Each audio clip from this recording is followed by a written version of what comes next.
US North Korean state media says leader Kim Jong-un has made his first public appearance in nearly 3 weeks. These images were broadcast on state television. They appear to show Kim opening a fertilizer factory. Speculation about the leader's health and whereabouts had been growing after he failed to appear at birthday celebrations for his late grandfather last month. Kim Jong-un seemingly in perfectly good health, it seems, especially given some of the reports had him barely clinging to life just a couple of days ago. This was a big stage on which to re-emerge into public view, the opening of a large, impressive fertilizer plant with cheering crowds. This all happened yesterday, Friday, May the 1st, in North Korea. It was widely reported on KCNA, the official North Korean news agency, and now they're running extensive video footage on North Korean state-run television.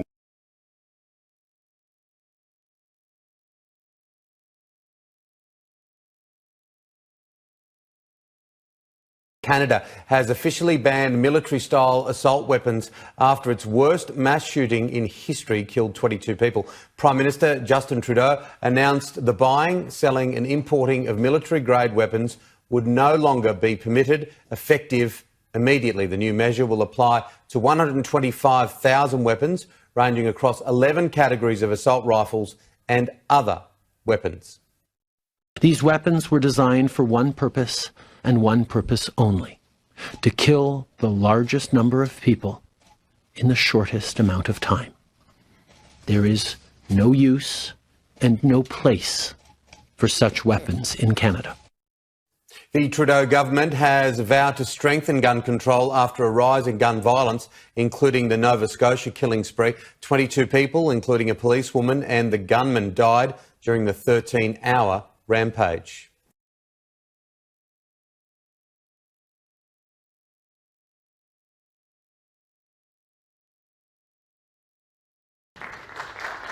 This is a president that throughout has tried to project a feeling of hope as the coronavirus rips through the world and his country, now bringing in the CEO of a pharmaceutical company to the White House to herald the results of a possible treatment, Remdesivir. In the first widespread trial of the drug, it did shorten the length of the hospitalization stays for the virus, and it slightly decreased the mortality rate. But scientists say it's the first real hope that a drug can work against the virus. And the company that makes it says it will donate its stockpile, which the Food and Drug Administration cleared for use on Friday.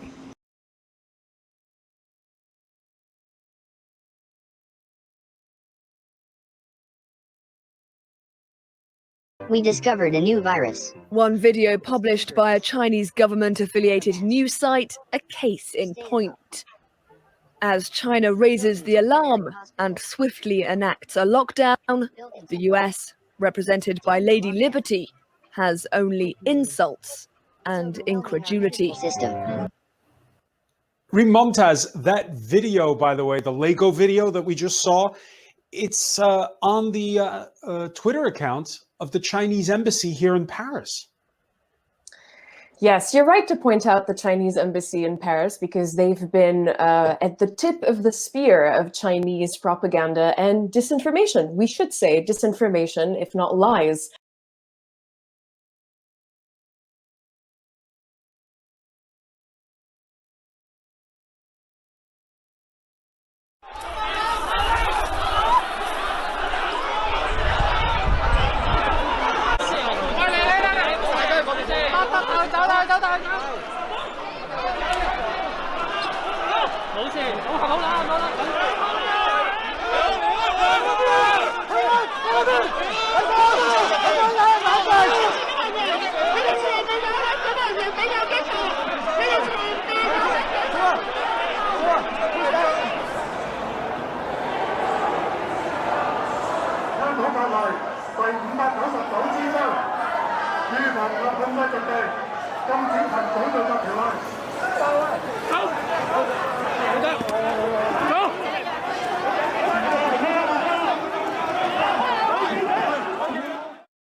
COVID-19 cases in India have surpassed the 37,000 mark, with nearly 3,000 cases being reported in the last 24 hours. The total number of cases has now risen to 37,336, and the death toll has risen to 1,218.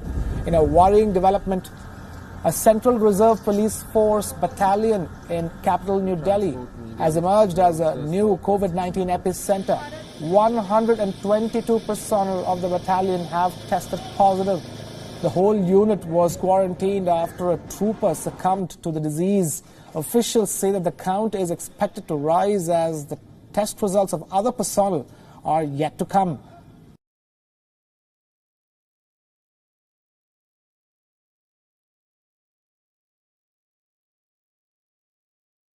Now, the joint operation by the South African National Defence Force, the South African Police Services, as well as the local police, the Johannesburg Metro Police Department, saw a couple of people being nabbed on roadblocks such as these across Gauteng. Minister of Police Perpetual complaining on the fact that it seems that people once again are not adhering to the rules of the lockdown. He laments the fact that possibly the lockdown from level 5 to 4 has seen people flout the basics of things like social distancing, traveling with masks. I think South Africans, they are not taking the matter serious, so they are forcing the government to be more tougher, to be more rigid than asking South Africans for all of us to work. As we are here in the city center where we started with the roadblock, I've never seen so much alcohol under the lockdown. Cases of alcohol, even drugs, cigarette, people drinking, not just even taking, transporting it, drinking in the car.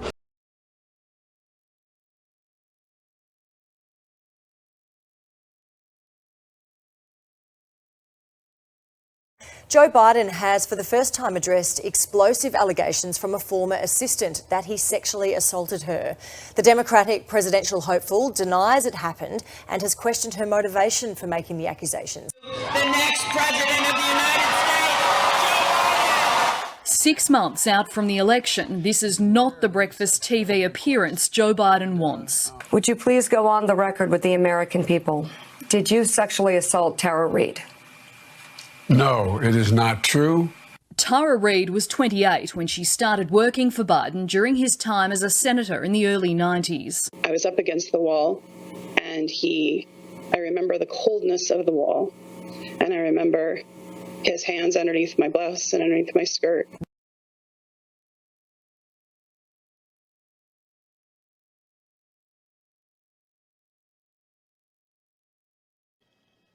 The British Health Secretary promised 100,000 tests a day by the end of April. His critics doubted he could deliver. On Friday, he announced he'd met his target and gone beyond it. I can announce that we have met our goal.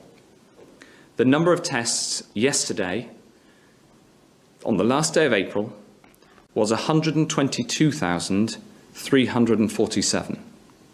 This unprecedented expansion in British testing capability is an incredible achievement. It's a rare bit of good news for a government under pressure from stubbornly high death tolls in hospitals and care homes. A proper testing infrastructure presents a way out of the crisis, with the UK hoping to emulate the test and trace regime in South Korea. Meanwhile, a new study by the UK's Statistical Office shows death rates twice as high in poor neighbourhoods than wealthy ones.